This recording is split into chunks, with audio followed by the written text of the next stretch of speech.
saudara kita doakan, dan juga engkau mencintai orang yang bertaubat. Jadi ada saudaramu yang bertobat, mohon ampun kepada Allah, atau dia juga bertobat, dia punya salah sama dirimu, dia minta maaf sama dirimu, cintailah dirinya. Butuh bantuan, tolong. Dia minta maaf kepada dirimu atas perbuatannya, berikan maaf. Bahkan sebelum dia minta maaf, kalau bisa kau maafkan. Jadi nggak dendam. Belum minta maaf sudah kau maafkan. Nah, itu pahalanya besar sekali. Kalau minta maaf, maka maafkan. Lu ini kesalahannya luar biasa.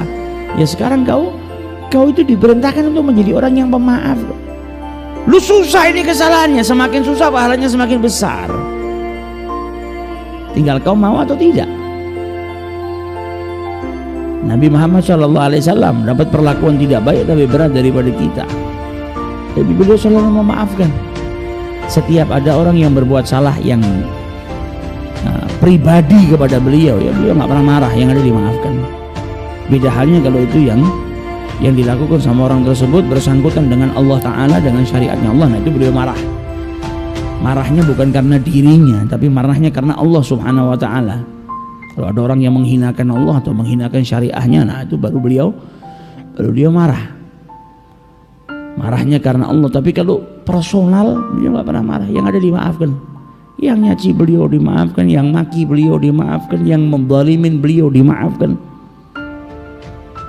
Dan ini sifat-sifatnya kaum salihin, orang-orang yang soleh mulai dari dulu itu suka memaafkan. Baru kemarin kita hadir haulnya Habib Ali bin Muhammad Al-Habasyi. Kalau yang hadir Rauha terakhir disebutkan di kalamnya Habib Ali, bagaimana beliau itu punya sifat pemaaf yang luar biasa. Sampai beliau mengatakan apa? Aku bersyukur kepada Allah Subhanahu Wa Ta'ala karena tidak tidur aku di malam hari dengan rasa kebencian kepada saudara muslim lainnya. Gak pernah beliau itu tidur dalam keadaan nyimpen benci sama saudara, marah sama saudara. Enggak. Imam Al-Haddad setiap mau tidur maafkan, ya Rab, kalau ada orang yang berbuat salah sama saya maafkan semuanya. Jadi tidurnya gak nyimpen rasa benci, tidurnya dalam keadaan apa? Memaafkan seluruh kesalahannya orang lain.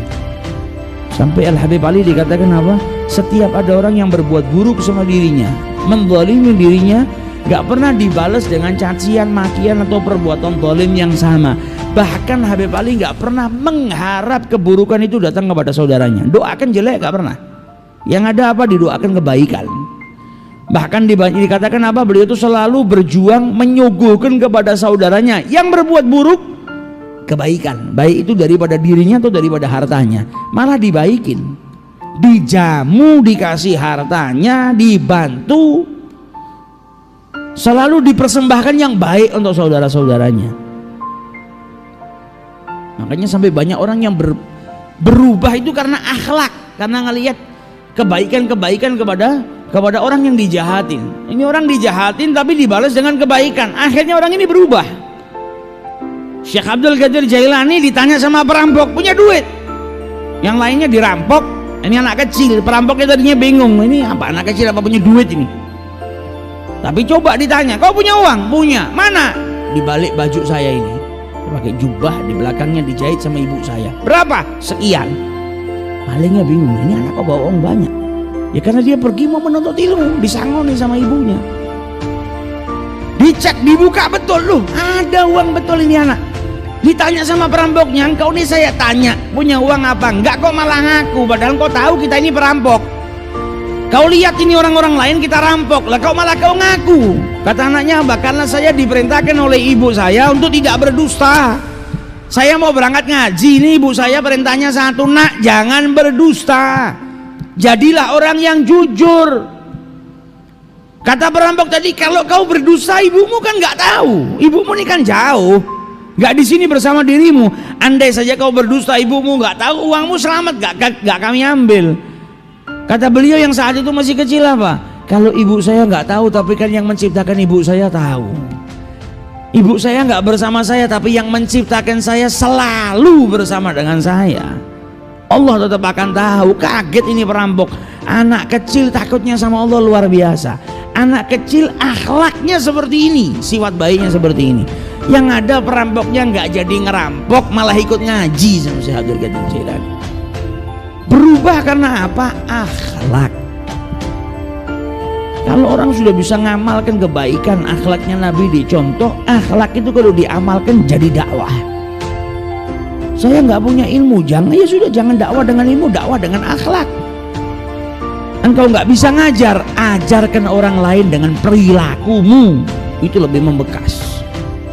Ngamalkan akhlaknya Nabi Muhammad SAW, dilakukan, dipraktekkan, maka itu lebih membekas. Dan itu bagian daripada dakwah ketika kita berakhlakul karimah, menolong, memaafkan, mendoakan, mencintai orang-orang yang bertaubat kepada Allah Subhanahu wa taala. Wa qala Ibnu Abbas radhiyallahu anhuma, diriwayatkan oleh Abdullah bin Abbas, di mana beliau menafsirkan atau memaknai dalam firman Allah Subhanahu wa taala, ruhama'u bainahum. Jadi saling menyayangi di antara mereka satu sama yang lainnya. Apa maksudnya dalam ayat ruhama'u bainahum? Maka dijelaskan oleh Ibnu Abbas, qala, yang dimaksud dalam mencintai di antara mereka satu sama yang lain, saling mencintai, saling menyayangi adalah yang saleh, yang baik mendoakan yang buruk. Dan juga sebaliknya, yang buruk juga mendoakan yang soleh, satu sama lain saling mendoakan. Yang soleh mendoakan yang buruk supaya yang buruk ini dapat hidayah, yang buruk juga mendoakan yang soleh supaya yang soleh ini tetap istiqomah dalam kesolehannya. Jika orang yang buruk itu memandang orang yang soleh, ngelihat orang yang soleh, maka dia berdoa kepada Allah Subhanahu wa taala, Allahumma barik fima qasamta lahu minal khair. Ya Allah, berkahilah daripada kebaikan-kebaikan yang telah Engkau berikan kepada dirinya, dan tetapkanlah dirinya itu di dalam kebaikan, istiqomahkan, teguhkan jalannya dalam kebaikan, jangan sampai orang ini keluar dari kebaikan. Wanfa'na bihi, dan berikanlah manfaat dari orang ini kepada saya. Sebaliknya, orang yang soleh kalau ngelihat orang yang buruk, dia juga berdoa, Allahumma hdihi, ya Allah berikanlah petunjuk kepadanya, berikanlah hidayah kepadanya, wa tub alaih, dan terimalah taubatnya, wa ghafir lahu izratuhu, wa minha an yuhibbal mu'minina ma yuhibbu li nafsihi wa yukrahu lahum ma yukrahu li nafsihi. Dan juga berdoa kepada Allah Subhanahu wa taala, ya Allah berikanlah petunjuk kepada orang ini, terimalah taubatnya, dan ampuni kesalahan-kesalahannya. Satu sama lain saling mendoakan. Kita kalau melihat orang yang soleh gimana? Ya mungkin kita nggak pernah berdoa, padahal dianjurkan kita berdoa supaya masuk dalam ayat ruhama bainahum. Kalau kita melihat orang yang buruk, jangan anggap diri kita lebih baik daripada dirinya. Melihat ada orang ahli maksiat yang kita tahu nih ahli maksiat, doakan. Selain kita bisa memberikan nasihat dan lain sebagainya, jangan lupa untuk mendoakan, Allahumma hdi, ya Allah berikanlah hidayah kepada orang ini, petunjukmu kepada orang ini ya Rabb. Wa tub alaih, terima taubatnya, jadikan dia bertobat kepada dirimu dan dia taubatnya kau terima, dan ampuni dosa-dosanya, ampuni kesalahan-kesalahannya ya Rabb. Jangan cuma lihat tok, malah dicaci maki, malah nganggap diri kita lebih baik. Nah ini yang salah.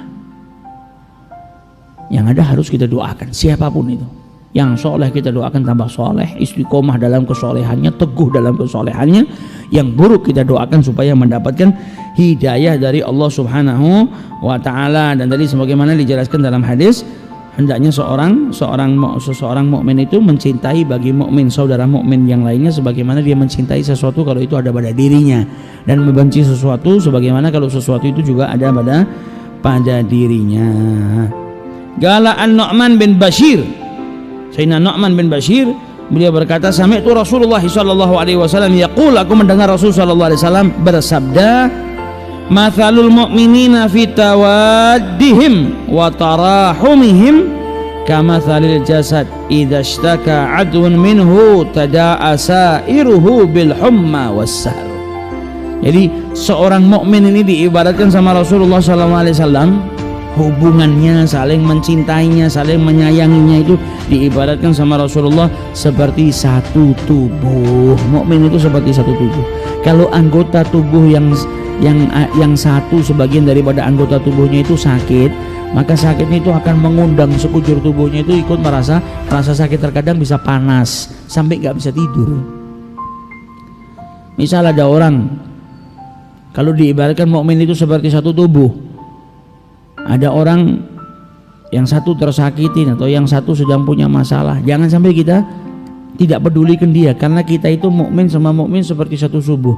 Satu tubuh itu gimana? Kalau ada gigi yang sakit, kan nggak mungkin mata itu bisa merem, bisa tidur. Yang ada sebadan nggak enak semuanya. Kita tangan kita mau gunakan untuk kerja nggak bisa, kaki kita mau kita langkahkan ke tempat manapun susah. Karena apa? Nggak enak, ini gigi sakit. Kalau ada luka di bagian sekujur tubuh nanti panas, menggigil, nggak enak. Nah itu satu anggota tubuh itu kalau sakit bikin tubuh yang lain tuh merasa nggak enak, nggak bisa tidur semua gara-gara satu ini yang sakit. Nah itu mukmin dalam hubungannya diibaratkan sama Rasulullah seperti satu tubuh. Kalau ada saudaramu yang sakit, itu ibarat salah satu daripada anggota tubuhmu sakit. Jangan kau hiraukan. Masa ada orang giginya sakit, sudah apa-apa lah, saya mau kerja dulu, cekot yang luar biasa. Biar gigi saya nggak mau gobres, saya mau tidur. Nggak bisa tidur kau. Gimana caranya tidur kalau gigimu sedang sakit? Nah begitu juga dengan saudaramu, jangan kau biarkan. Anggap seperti kau sedang sakit gigi, maka nggak enak semuanya. Kau harus bantu dia, kau harus peduli sama dia. Kalau ini sudah sembuh giginya, baru sekujur tubuhmu bisa enak, bisa tidur. Kalau saudaramu ini sudah kau bantu dan dia keluar dari masalahnya, maka kau baru merasa nyaman. Dan ini dipraktekkan. Terkadang kita dapetin orang-orang yang luar biasa cintanya sama kita, nganggap kita saudaranya yang luar biasa, sampai dia tuh nggak nafsu mau makan, nggak nafsu tidur, nggak enak. Karena apa? Kita sedang punya masalah. Ada, bukan nggak ada. Selagi kita susah, dia ikut susah dan merasa nggak nyaman, mau ngapa-ngapain nggak nyaman sebelum saudaranya ini bisa tuntas dari masalahnya. Karena apa? Karena itu sudah meraktekkan hadisnya Nabi Muhammad SAW. Timbul cinta yang luar biasa sampai akhirnya dia tidak merasa nyaman, nggak bisa tidur kalau saudaranya sedang punya masalah, sampai dia bisa membantu saudaranya.